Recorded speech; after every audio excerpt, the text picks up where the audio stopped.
सुंदर बनाना है, जो शहीद हुए उनके सपनों को आगे बढ़ाना है और हमारे भारत को और सुंदर बनाना है।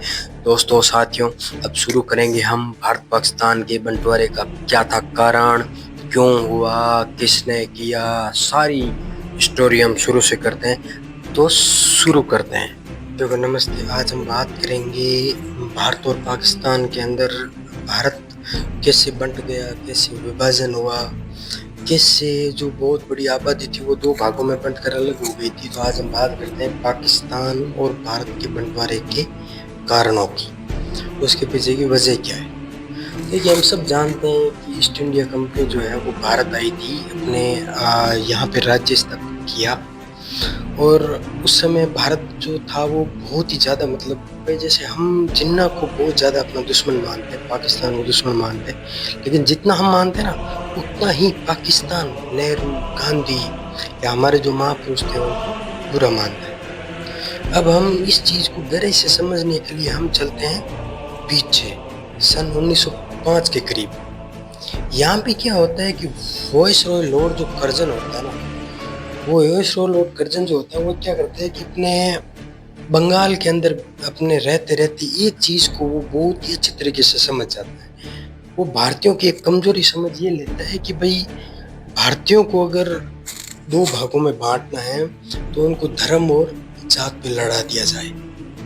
धर्म और जात पे अगर उनको अलग कर देंगे तो भारतीय की जो शक्ति है वो आधी रह जाएगी।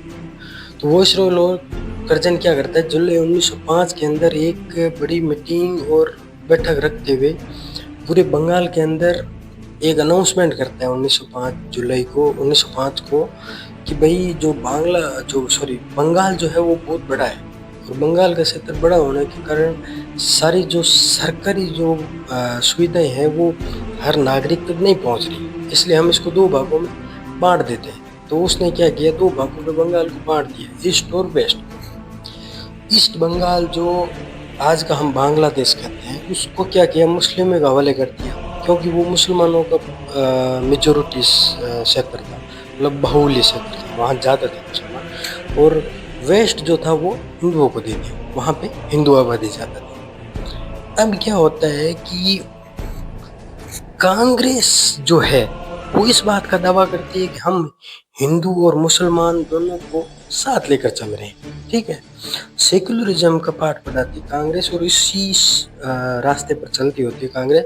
लेकिन मुस्लिम लोग जो है ना वो इस बंटवारे के बाद से एक चीज़ से बहुत बड़े मामले से डर जाते हैं और चिंतित होकर एक चीज़ सोचते हैं कि भाई अगर अंग्रेज चले गए भारत से और राज हमारा आ गया, हम स्वतंत्र हो गए, तो भी यहाँ पे राज हिंदुओं का रहेगा। क्योंकि उस समय भाई जो मुस्लिम लोग जो थे वो कांग्रेस को एक हिंदू पार्टी समझ रहे थे।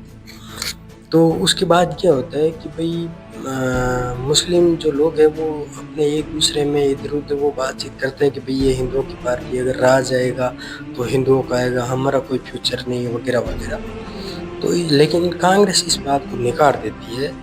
और एक बात मैं आपको बताता हूँ, अभी ये जो समय चल रहा था, इस समय तक जो मोहम्मद जिन्ना थे वो जिन्ना इस समय तक एक पॉजिटिव रोल निभा रहे होते हैं। मतलब अभी तक जिन्ना जात पात धर्म हिंदू मुस्लिम इस सब चीज़ से वो बिल्कुल खुश नहीं थे कि भाई ये होना चाहिए, इस चीज़ को वो अच्छा मानते ही नहीं थे। तो अभी उनकी बात आगे आई कि जिन्ना क्या होते हैं, बाद में कैसे बदलते हैं, कैसे वो पार्टिसिपेंट के अंदर, मतलब पार्टीशन होता है भारत पाकिस्तान का, उसमें कैसे उनका रोल आता है, सबसे मेन विलेन के रूप में आएंगे और सबसे हीरो के रूप में भी। तो अब वो सब आके बात करेंगे। अभी हम बात करते हैं तो हम कहाँ थे, हाँ, तो मुस्लिम जो है वो की पार्टी है और हमें अंग्रेजों के साथ में अपने अलग एक पहचान बनाने। अब एक नया मोड़ आता है यहाँ पे कहानी। अब क्या होता है कि यहाँ पे कांग्रेस का जो सेशन चल रहा होता है उसी दौरान जिन्ना की एंट्री होती है। सन 1906 की ही बात चल रही है। जिन्ना अब तक जो पॉजिटिव रोल में है, हम अभी इस समय तक हम ये कह सकते हैं कि अभी तक जिन्ना जो है वो जातवाद धर्म इस लड़ाई से कोसों दूर थे। तो जिन्ना आने के बाद क्या करते, कांग्रेस को ज्वाइन कर लेते, ठीक है। और ये जो विचारधारा जो चल रही थी ये अभी तक जिन्ना इससे दूरी बनाए हुए थे, तो जिन्ना अपनी कांग्रेस ज्वाइन कर लेते हैं अभी। लेकिन मुस्लिम लीग, अब क्या होता है, हिंदू और मुस्लिम दोनों तरफ से ज़्यादा मतलब बहस और दंगे होने के बाद में जो अंग्रेज जो थे ना, वो बहुत ज़्यादा दबाव में आने लग गए थे। अब अंग्रेज दबाव में आने के बाद यहाँ से निकलने की उन्होंने यहाँ से एक वो क्या करते हैं, सन 1935 के अंदर गवर्नमेंट ऑफ इंडिया एक्ट 1935 वो लेकर आती है। उसके अंदर क्या होता है कि जो पहले लिमिट के अंदर जो चुनाव हो रहे थे, कुछ भाई ये सोच रहे होंगे कि भाई आज़ादी से पहले भी क्या चुनाव होते थे, तो उनको मैं कहता हूँ हाँ चुनाव होते थे, लेकिन जैसा वो लिमिट के अंदर होते थे। मतलब जो टैक्स भर रहा है या जो वीआईपी जो थे ना, वही सिर्फ चुनाव के अंदर वोट दे सकते थे, और वो भी अंग्रेजों के अपने नियम अनुसार, बताए अनुसार, लिमिट के अंदर। अब उन लिमिटेशन को है वो बढ़ाया जाता है, ठीक है। अब जिसके अंदर थोड़ी बहुत किसी के नाम से कोई संपत्ति हो, या थोड़ा बहुत जो भी मिडिल क्लास से थोड़ा हम ऊपर माने या मिडिल क्लास वो सब चुनाव के अंदर भाग ले सकते थे। अब समय आता है, अब क्या करते हैं अंग्रेज 1936 के अंदर चुनाव करवाती भी है। इस चुनाव के अंदर आप हैरान रह जाओगे कि क्या होता है, चल क्या रहा है और परिणाम क्या आता है। 1936 के अंदर जो 1585 सीटों पर चुनाव होता है, उसके अंदर रिजल्ट ये आता है कि ना तो मुस्लिम लीग है ना, वो भी पीछे रह जाती है, और हिंदू महासभा भी पीछे रह जाती है। मतलब हिंदू और मुस्लिम जो अलग अलग अपनी दौड़ रहे थे, वो दोनों पार्टी पीछे रह जाती। और यहाँ जो कांग्रेस है वो 707 सीटों से जीत जाती है। 707 सीटें जीतने के बाद सारे दोनों कम्युनिटी के अंदर एक चीज है वो कॉमन ये मान ली जाती है कि भाई मुस्लिम ये कह रहे हैं कि हमारी पार्टी मुस्लिम लीग है, हिंदू ये कह रहे हैं कि हमारी पार्टी हिंदू महासभा है। लेकिन दोनों हिंदू और मुस्लिम दोनों की पार्टी कांग्रेस ही है, वरना वो इतनी जीतती नहीं, क्योंकि वो है जो अपना उनको जो है जनता ने उनको चुना था, जो भी वोटिंग हुई थी वो कांग्रेस के फेवर में हुई थी। तो अब ये मान लिया जाता है, तो ये दोनों है वो बैक पॉइंट में आ जाती है, मुस्लिम लीग और हिंदू महासभा। अब कांग्रेस है वो अपने आगे चरम पे आ जाती है। तो अब क्या होता है कि ये समय आते आते समय आ जाता है द्वितीय विश्व युद्ध का। यहाँ पे एक सबसे बड़ा जो है बदलाव आ जाता है। समय आता है 1939 का समय आता है, और यहाँ पे द्वितीय विश्व युद्ध शुरू हो जाता है, सेकेंड वर्ल्ड वॉर। तो यहाँ पे क्या होता है, एक चीज ये हो जाती है जो हमारे काफी आज़ादी के अंदर अहम भूमिका में रोल अदा करती है। यहाँ पे अंग्रेज जो क्या करते हैं कि भाई बिना कांग्रेस से पूछे, जहाँ पे कांग्रेस जीती थी उस क्षेत्र में भी पूछना जरूरी नहीं समझा, और वो द्वितीय विश्व युद्ध के अंदर ये घोषणा कर देती है कि ये भारत भी उसमें भाग लेगा और यहाँ के सैनिक भी लड़ेंगे। तो इससे कांग्रेस जो है वो आग बबूला हो जाती है। कांग्रेस ये कहती है अंग्रेजों से कि भाई हमें पूछा भी नहीं, किसी भी पार्टी से पूछा नहीं गया, और आपने सीधी ये घोषणा कर दी कि द्वितीय विश्व युद्ध के अंदर हमारे सैनिक जाएंगे, लेकिन जो हम जीते हुए क्षेत्र है उसके अंदर हमारा दबदबा है। कांग्रेस क्या करती है, जहाँ पे भी अपनी सीट, जहाँ पे उनका दबदबा था, जहाँ पे उनके जो सदस्य जीते थे, उन्होंने कांग्रेस सब मिलकर उन सब से इस्तीफा ले लेती है। तो अब क्या होता है, सारे काम रुक जाते हैं। सारे काम रुकने के बाद अंग्रेजों पर वापस दबाव आ जाता है, क्योंकि 707 सीटों पर अगर कांग्रेस जो जीत चुकी थी, वहाँ सारे अगर इस्तीफा दे देंगे तो वहाँ पूरे क्षेत्र के अंदर अफरा तफरी मच जाती है। तो अब अंग्रेज बोलते हैं कि आप क्या चाहते हो, तो कांग्रेस ये कहती है कि जब हम एक ही शर्त पर है जो आपकी बात मानेंगे, कि जब सेकेंड वर्ल्ड वॉर खत्म होगा, द्वितीय विश्व युद्ध, उसमें उसके बाद पहली बार एक शब्द आता है, आप गौर करिए, पहली बार शब्द ये आता है कि क्योंकि कांग्रेस समझ चुकी थी कि अब जो है वो हमारा दबदबा है, तो अंग्रेज अभी बैक पॉइंट पे, तो बैक पॉइंट पे, तो यहाँ पे मौका है हमें पूर्ण स्वराज मांगने का। तो कांग्रेस को अंग्रेज ये बोलते हैं जब द्वितीय विश्व युद्ध खत्म हो जाएगा और जब वापस आओगे तो हमें पूरी स्वतंत्रता चाहिए, पूरा स्वराज चाहिए, खुद का स्वतंत्रता पूरी। लेकिन अंग्रेज इस डिमांड को तो नहीं मानते। अंग्रेज ये कहते हैं कि कुछ जगह, कुछ क्षेत्र जो है हम आपको आपके अनुसार चलाने का पूरा पावर देंगे। लेकिन कांग्रेस बिल्कुल इस बात को नहीं मानती है, और अंग्रेज जो है अब इस चीज़ में सेकेंड वोट के हिसाब से इन दोनों चीज़ को सहमति में, इन दोनों के बीच में जो ऐश बहस चलती रहती है। अब आगे और कुछ बदलाव होगा। अब भारत और पाकिस्तान का जो बंटवारा है, बिल्कुल आप नज़दीक पहुंच चुके हैं। अब मुस्लिम कम्युनिटी ये कहती है कि भाई चाहे कांग्रेस जितना ही सेकुलरिज्म का पाठ पढ़ाए, जितना अपने को सेक्युलर बोले, लेकिन मुस्लिमों को कोई भविष्य नहीं है, कोई फ्यूचर नहीं है, तो हमें कुछ अलग सोचना होगा। इसलिए 30 दिसंबर 1906 को सारे मुस्लिम एकत्रित होकर ईस्ट बंगाल, जो आज का बांग्लादेश है, उसी में एकत्रित होकर ऑल इंडिया मुस्लिम लीग यानी उस पार्टी का गठन कर देते हैं, ऑल इंडिया मुस्लिम लीग, 30 दिसंबर 1906 को। ठीक है, तो उसी समय अधिवेशन चल रहा होता है कांग्रेस का वगैरह वगैरह, दिसंबर में होता है वैसे कांग्रेस का जो अपने सेशन चल रहा होता है वो। और आज 2025, आज में भी अगर कांग्रेस सेशन करेगी तो दिसंबर में ही करेगी, ये आप ध्यान रख लेना।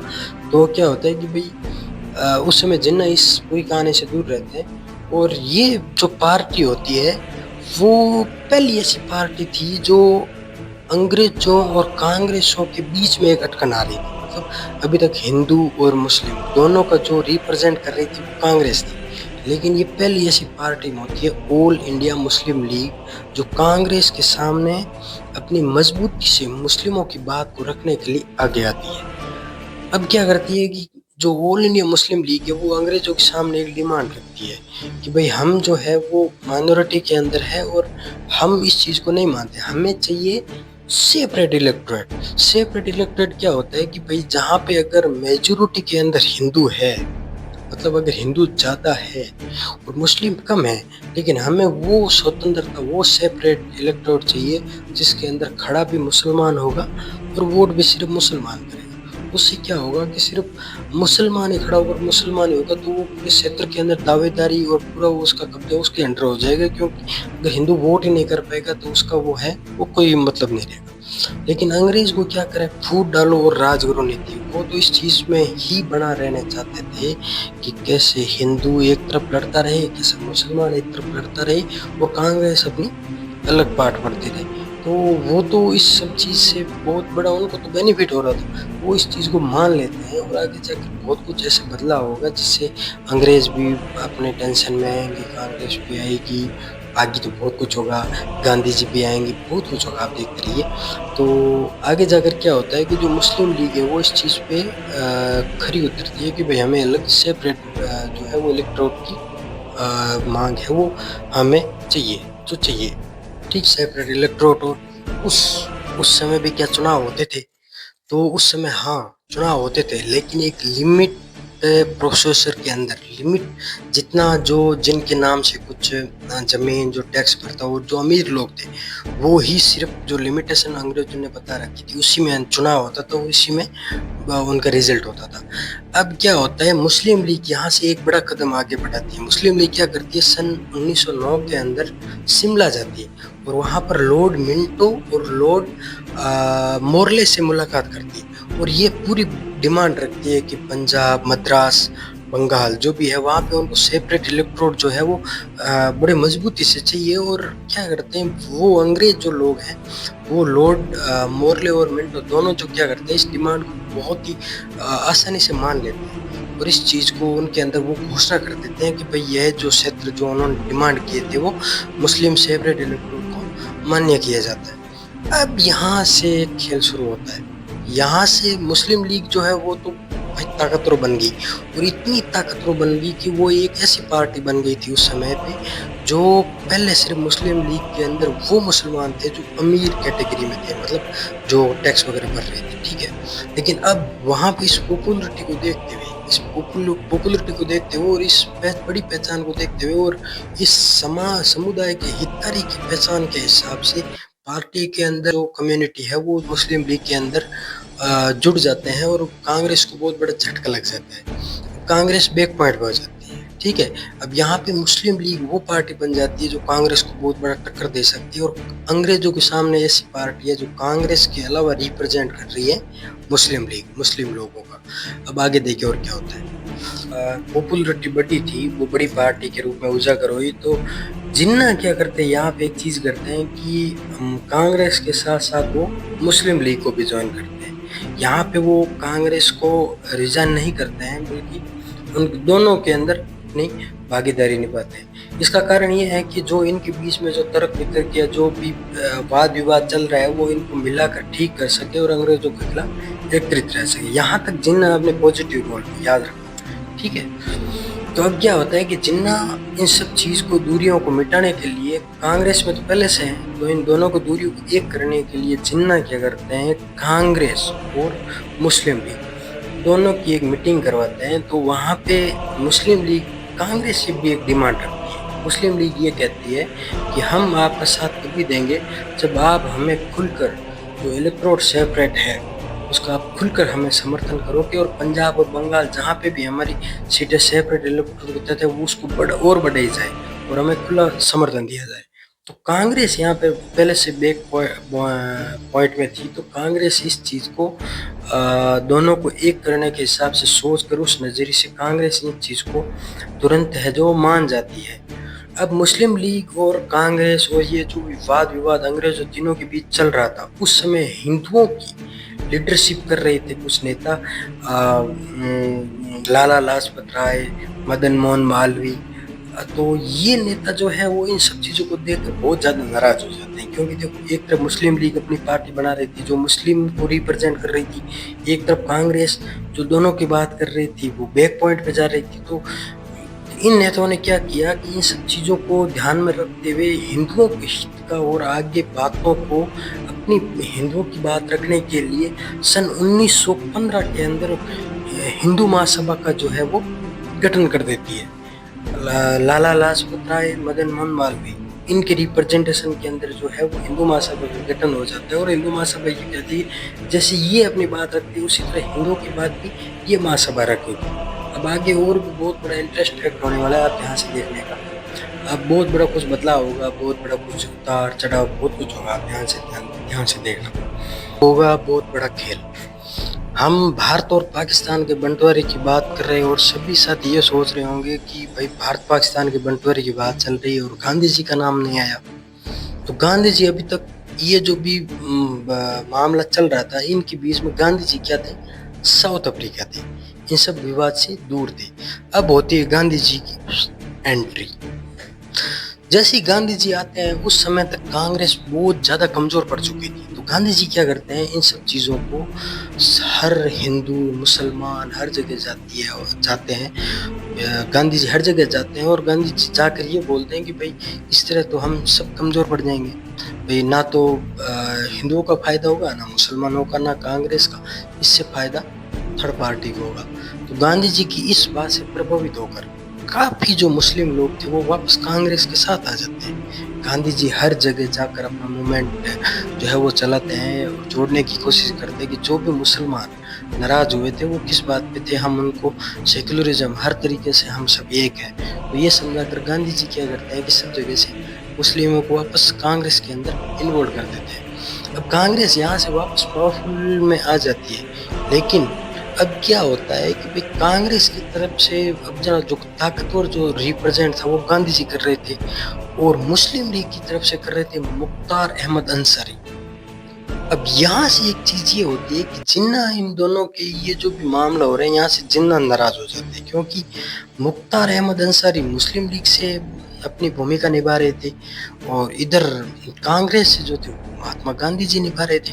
अब जिन्ना क्या करते हैं, इन दोनों के बीच के अंदर जिन्ना ये सोच कर नाराज हो जाते हैं कि इन मामले के बीच में मुझे कोई नहीं पूछ रहा। तो जिन्ना क्या करते हैं, मुस्लिम लीग और कांग्रेस दोनों जगह से रिजाइन कर देते हैं और लंदन चले जाते हैं। ठीक है, यहाँ से एक चीज़ बहुत बड़ी, यहाँ पे एक करवट वक्त जो पूरी सिचुएशन है वो एक करवट से बदल देता है, क्योंकि जिन्ना नाराज हो जाते हैं और वहाँ से कुछ लोग कहते हैं कि भाई उनको पूछा नहीं गया, कुछ लोग कहते हैं कुछ और भी वजह है कि वो वहाँ से नाराज हो गए थे। ऐसा सुना जाता है कि भाई किताबों में भी ऐसा पढ़ा जाता है, ये सब माना जाता है कि भाई जो ये जो बीच में वाद हुआ था वो उनसे जिन्ना है वो डिस्टर्ब हो रहे थे। वो जिन्ना इन सब चीज़ों को अभी तक दिल के अंदर बैठा कर नहीं रखे थे कि धर्म जात हिंदू मुस्लिम, तो इसलिए वो नाराज होकर चले गए थे। लेकिन मेन पॉइंट यही था, यही कहा जाता है कि भाई जिन्ना तो जो थे उनको मुख्तार अहमद अंसारी और गांधी जी के बीच में उनका कोई अहम रोल नहीं था। लियाकत अली खान जो जिन्ना के बहुत करीबी माने जाते हैं, वो लंदन जाते हैं और वहाँ ये कहा जाता है कि भाई जो लियाकत अली खान और जिन्ना के बीच में जो वार्तालाप होती है वही सबसे बड़े बंटवारे का कारण बनी थी।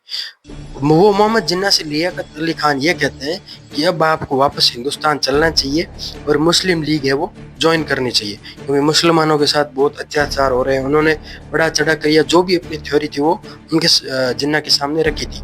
तो जिन्ना जो है अब बिल्कुल अपने जो सोच विचार जो पहले की थे वो बदल कर 1934 को वापस भारत आ जाते हैं। भारत आने के बाद जिन्ना है वो बिल्कुल बदल गई, उनकी सोच बदल गई, उनके व्यवहार बदल गए। सब बदलने के बाद वो पूरे मुसलमानों को ये आह्वान करते हैं और बोलते हैं कि अब हमारे मुसलमानों का जो है वो बिल्कुल भी उनके साथ में पार्टी से कोई भी उनका फ्यूचर नहीं है। मुस्लिम लीग को हमें मजबूत बनाना है और वो सारे गरीब अरसे से लेकर सारे मुसलमानों को एकत्रित करके पार्टी को मजबूत बनाने में लगे रहते हैं। अब यहाँ से एक चीज़ ये होती है कि भाई गांधी जी उधर से रिप्रेजेंट करते हैं कांग्रेस का, अपने हिंदू और मुस्लिम दोनों की बात करते हैं, सेक्युलरिज्म की, लेकिन जिन्ना है वो सिर्फ मुस्लिम लीग और अलग राज्य की डिमांड उस चीज़ को सपोर्ट करने में लगे रहते हैं। अब यहाँ से जो है इन सब चीज़ों को देखते हुए अंग्रेज जो है वो बहुत ज़्यादा खुश हो रहे थे, क्योंकि उनको फूट डालो और राज करो की नीति पर वो चल रहे थे। उन्हें तो यही चाहिए कि हिंदू और मुस्लिम जो है वो दोनों कम्युनिटी एक दूसरे के सामने लड़ रहे, तब तक हमारा फायदा है, दोनों लड़ते रहे और हमें इसका फायदा मिलता रहे। तो अंग्रेज इस चीज़ के में अंदर बहुत ही ज़्यादा है वो खुश होते दिखाई दे रहे थे। अब आगे जो क्या होता है यहाँ आती है कि भाई ये सब इधर उतार और चढ़ाव को देखते हुए गांधी जी इस समय, क्योंकि कांग्रेस को पता है कि इस समय अंग्रेज है वो बैक पॉइंट पे है, बैक पॉइंट में होने के कारण यहाँ पे क्या होता है कि भाई गांधी जी अपना एक आंदोलन है वो छेड़ देते हैं, भारत छोड़ो आंदोलन अंग्रेजों के लिए। और ये आंदोलन इतनी मजबूत पकड़ जो है वो बनाता है कि यहाँ पे बहुत लोग जो है वो इस आंदोलन के साथ जुड़ जाते हैं। और यहाँ से गांधी जी के इस आंदोलन के अंदर भाग लेने के बाद जो जनता थी वो बहुत ज़्यादा वो उग्र आंदोलन करने की भी घोषणा करती है कि भाई हम अगर हमारी जो मांग है वो नहीं माने गए तो हम उग्र आंदोलन करेंगे, दंगा फसाद कुछ भी होने का डर रहता था। तो अब क्या होता है कि भाई अंग्रेजों से वो जो है वो कांग्रेस जो है हिंद स्वराज मतलब अपनी पूर्ण स्वराज की डिमांड रख ली थी। तो अब अंग्रेजों की और कांग्रेस के बीच अच्छा तालमेल नहीं होने के कारण जो नेता रिजाइन कर चुके थे उन नेता को जेल में डाल दिया जाता है। हिंदू महासभा और मुस्लिम लीग इन दोनों को आगे आने का मौका मिलता है, क्योंकि देखो कांग्रेस बैक पॉइंट पे चली जाती है तो हिंदू महासभा और मुस्लिम लीग दोनों जो है वो इनडायरेक्टली अंग्रेजों को सपोर्ट करती है। और दोनों ये बात रखती है, हिंदू महासभा कहता है कि हम आपका समर्थन करेंगे, आप हमें सपोर्ट करो। मुस्लिम लीग जो कहती है हम आपको सपोर्ट करेंगे, आप हमें सपोर्ट करो। इसलिए क्या होता है कि उन दोनों को खुलकर लड़ने का जो है वो मौका मिल जाता है, क्योंकि देखो कांग्रेस तो अखंड भारत और सेकुलरिज्म की बात कर रही होती है उस समय तक। तो उस समय क्या होता है कि इन दोनों पार्टियों को पूरा मौका मिल जाता है कि भाई हिंदू मुस्लिम की लड़ाई दंगा जो भी उस समय हो रहा है तो वो खुलकर करते हैं और उन्हें कोई कहने वाला नहीं होता है, क्योंकि अंग्रेजों का उन पर सपोर्ट मिल जाता है। इसके बाद क्या होता है कि देखो ये चलते चलते इधर गांधी जी का आंदोलन चल रहा होता है, भारत छोड़ो आंदोलन। उस समय क्या होता है कि भाई आते आते अपने 1945 समय आता है और 1945 समय आते आते अपने जो द्वितीय विश्व जो खत्म होता है ना उस समय तक यूके है वो पूरा कमजोर हो जाता है। यूके कमजोर होने के बाद में एक बात वहाँ पे समझ आ जाती है कि उस समय यूके के जो पीएम होते हैं क्लेमेंट एटली, उनको ये समझ में आ गई थी कि अब यूके है वो बिल्कुल कमज़ोर हो गया और अब यहाँ हिंदुस्तान की जो फौज है वहाँ के जो सैनिक है वो हमें खदेड़े, इससे अच्छा है कि हम खुद ही है वो अपना स्टेप हो पीछे की ओर बढ़ा लेते हैं। और अंग्रेज इस बात को समझ गए कि अब हमारा जो अब अंग्रेज जो है वो भारत छोड़ने के लिए तैयार तो हो जाते हैं कि भाई अपने विचार में रख लेते हैं कि भाई अब हम जो अपना यूके जो कहता है कि हम अपना कंट्रोल नहीं रखेंगे। लेकिन अंग्रेजों ब्रिटिश सरकार और यूके उनको ये समझ में नहीं आ रहा था कि भाई आज़ादी दे तो दे किसको, क्योंकि मुस्लिम लीग अपनी अलग लड़ाई लड़ रहा है, हिंदू अपने अलग लड़ाई लड़ रहा है, इधर जो कांग्रेस है वो दोनों को रिप्रेजेंट करने का कह रहे हैं। तो दोनों के बीच में है, वो अंग्रेज यूके दोनों बीच में फंस गए। तो इसलिए वो विचार करते करते सन 1946 के अंदर वो एक सही रास्ता ये चुना जाता है कि भाई चुनाव करवा देते हैं। चुनाव करवाने से एक बात तो पता चल जाएगी कि भाई जो यहाँ के जो लोग हैं वो भारत का बंटवारा चाहते हैं या नहीं चाहते हैं, मुस्लिम लीग के साथ में ज़्यादा आते हैं या हिंदू एकत्रित है या कांग्रेस सही है या गलत है, क्या चीज़ है। उसके लिए वो क्या करते हैं, चुनाव करवाते हैं। चुनाव के अंदर नतीजा एक सबसे हटकर आता है। 1585 सीट के चुनाव में से 923 सीट है वो कांग्रेस जीत जाती है। और कांग्रेस जीतती कहाँ पर है, जहाँ पर हिंदू जो बाहुल्य क्षेत्र है, मेजोरिटी के अंदर हिंदू है, वो क्षेत्र जीत जाती है। लेकिन जहाँ पे मुस्लिम एरिया है ना, वहाँ पे मुस्लिम लीग है वो बहुत ज़्यादा पकड़ बनाई हुई होती है।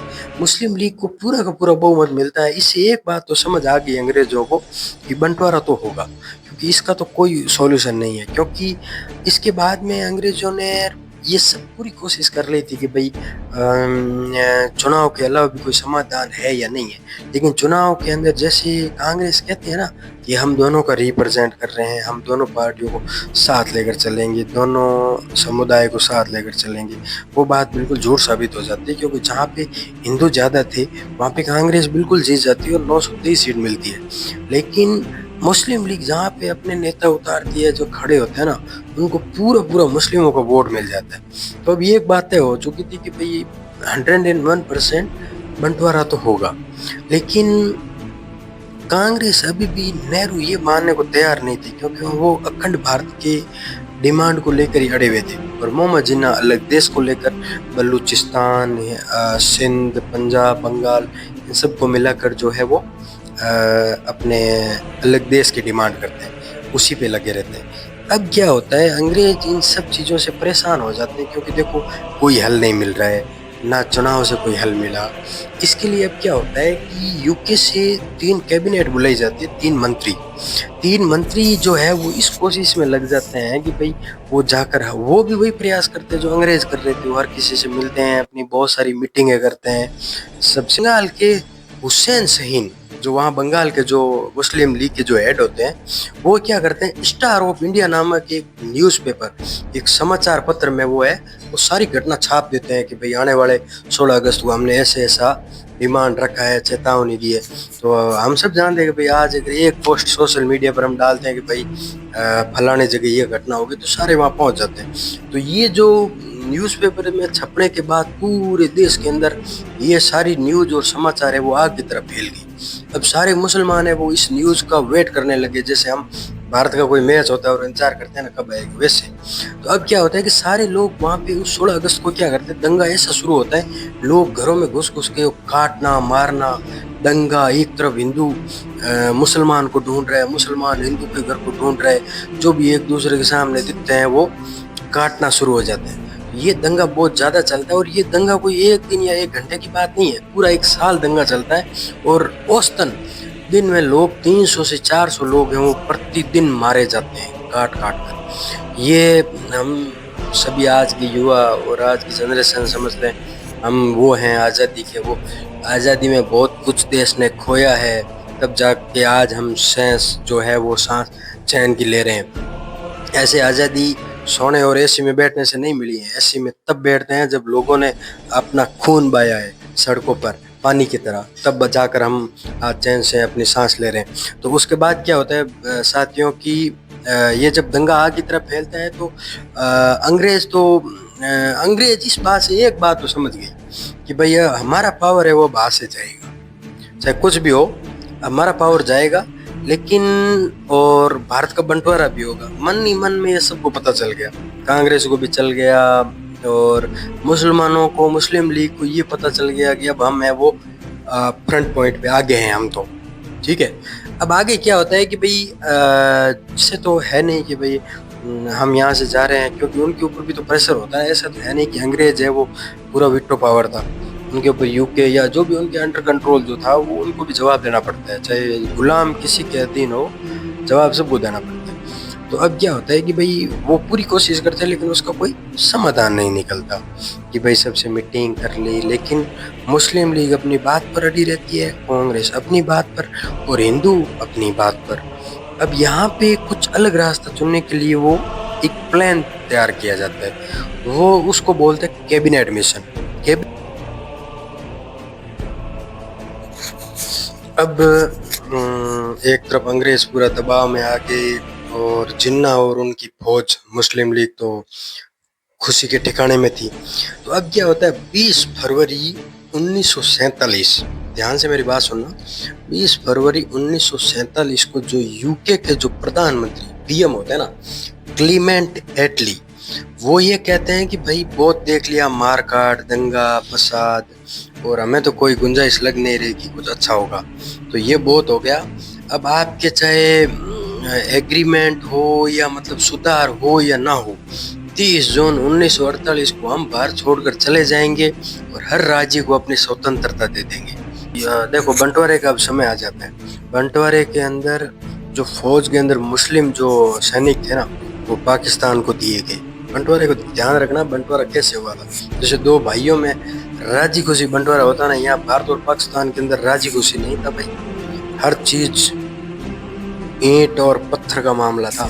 तो अब क्या होता है कि भाई जैसे सिंध रेजिमेंट और भी जो कुछ रेजिमेंट थी वो पाकिस्तान को दे दी गई, और अपने पास इंडियन रेलवे और जो अलग जो संस्था उनको दी गई, उनके अलावा हमारे पास में थी। तो अब क्या होता है कि भाई हर एक छोटी चीज़ का बंटवारा किया जाता है, टेबल कुर्सी, यहाँ तक कि जो ब्रिटिश सरकार के ऊपर जो कर्जा था ना, उनको भी दो भाग में बांट दिया गया। सब कुछ जो करने वाला जो था ना अपने लॉर्ड माउंटबेटन, उन्होंने सब अच्छा ही किया था, लेकिन जो बंटवारे की जो भावना थी ना, वो बिल्कुल नेगेटिव थी। क्योंकि हुआ क्यों बंटवारा, अब सब हमने गहराई से देखा।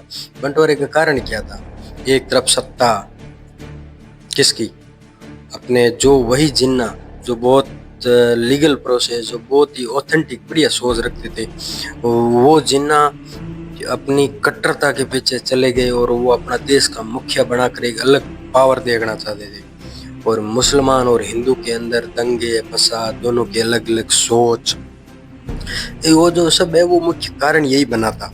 ठीक है कि भाई हिंदू मुसलमान को देखकर राजी नहीं है, वो उसके साथ नहीं रहेगा, मुसलमान हिंदू के साथ नहीं रहेगा। तो पूरे एक देश को शुरुआत बंगाल से कर दी गई और उसके पीछे तो फूट डालो और राज करो नीति। चिंगारी किसने लगाई, अंग्रेजों ने, कि भारत को कमजोर कर देंगे दो भागों में बांटकर। और आगे मोड़ क्या ले लेते हैं साथियों, कि जिन्ना को लालच आकर वो एक अलग मुखिया बनना चाहता है, इधर कांग्रेस दोनों को बोलती जाती है। ये सब देखते हुए आखिर में दो भाग हो ही जाते हैं, चाहे कितने भी कांग्रेस कोशिश करे, चाहे कितने भी हिंदू महासभा अपनी कोशिश करती है, सारे अलग अलग लगे रहते हैं, लेकिन बंटवारा नहीं रुकता है और बंटवारा हो जाता है।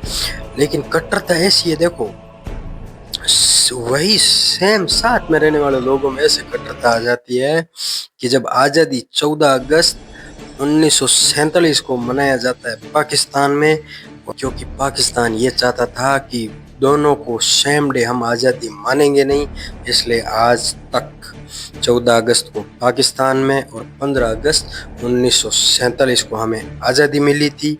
पूर्ण भारत जो है वो स्वतंत्र हो गया, सारा कुछ सब सही होने लग गया और सही हो गया। 15 अगस्त 1947 को हमारा पूर्ण स्वराज हमें मिल गया और 14 अगस्त को पाकिस्तान को। लेकिन और ये आज भी, आज तक जो समय आज चल रहा है, वहाँ तक पाकिस्तान और भारत के अंदर अगर मैच भी होता ना, तो भी कट्टरता के साथ होता है। और मैच के अंदर भी एक अलग लेवल का वो मामला होता है कि आज हमारे दुश्मन से मुकाबला है और पाकिस्तान तो बाज आएगा नहीं। बाकी सब पढ़े लिखे हैं। हमने इस वीडियो के अंदर ये देखा कि बंटवारा हुआ क्यों, क्या कारण थे, क्या राजनीतिक कारण थे, किस किस ने बलिदान दिया। दोस्तों साथियों, आज़ादी बहुत मुश्किल मिली है, आज़ादी ऐसे में बैठने सोने से नहीं मिली। आज़ादी के लोगों ने खून बहा बहा कर अपनी कई पीढ़ियां हैं वो ध्वस्त कर दी, कई दंगे में मारे गए, सब कुछ। तब आज हम उस देश को याद करते हैं, आज भी 15 अगस्त को। ठीक है, ये था हमारा पूरा आज़ादी मिलने का जो कारण था,